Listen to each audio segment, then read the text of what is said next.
అప్పట్లో మన టాలీవుడ్ హీరోలు క్రియేట్ చేసిన ట్రెండ్స్ మీకు గుర్తున్నాయా? మాస్ లుక్‌లో 'పోకిరి' సినిమాలో మహేష్ బాబు గారు వేసిన షర్ట్ మీద షర్ట్ కానివ్వండి, చేతికిచ్చిన హ్యాండ్ కర్చీఫ్ కానివ్వండి, కొన్ని సంవత్సరాల పాటు ఫ్యాన్స్‌లో మంచి ట్రెండింగ్ క్రియేట్ చేసింది ఆ స్టైలు. టాలీవుడ్‌లో అప్పటి వరకు ఎంతమంది సిక్స్ ప్యాక్ చేశారో తెలియలేదు గానీ, దేశముద్రలో చేసిన అల్లు అర్జున్ గారి సిక్స్ ప్యాక్ చూసి యూత్ అందరిలో కూడా మనం కూడా సిక్స్ ప్యాక్ చేద్దాంరా అనే ట్రెండ్ క్రియేట్ అయింది అప్పటినుంచే.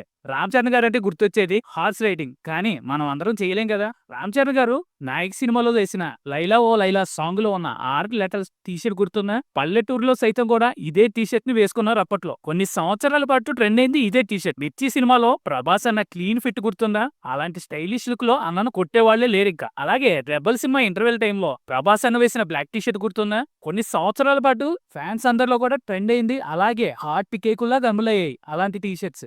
పవన్ కళ్యాణ్ గారు అని అంటేనే ట్రెండ్ క్రియేట్ చేస్తూ ఉంటారు. ఆయన మధ్య పాపడ్ అనేది ఎప్పటికీ ట్రెండ్ సెట్టరే. అలాగే 'జానీ' సినిమాలో హెడ్‌కి, లెగ్‌కి కట్టిన కర్చీఫ్ కానివ్వండి, 'కుటుంబ శంకర్‌లో' వేసిన ప్యాంట్ మీద ప్యాంట్ కానివ్వండి, 'ఖుషి' సినిమాలో వేసిన క్యాప్ టీ షర్ట్ కానివ్వండి, 'పరిస్థితి' సినిమాలో రెడ్ టవల్ కానివ్వండి, ఎప్పటికీ ట్రెండ్ సెట్సే. మరి మీకు గుర్తున్న ట్రెండ్స్ ఏంటో కింద కామెంట్ బాక్స్‌లో కామెంట్ చేయండి.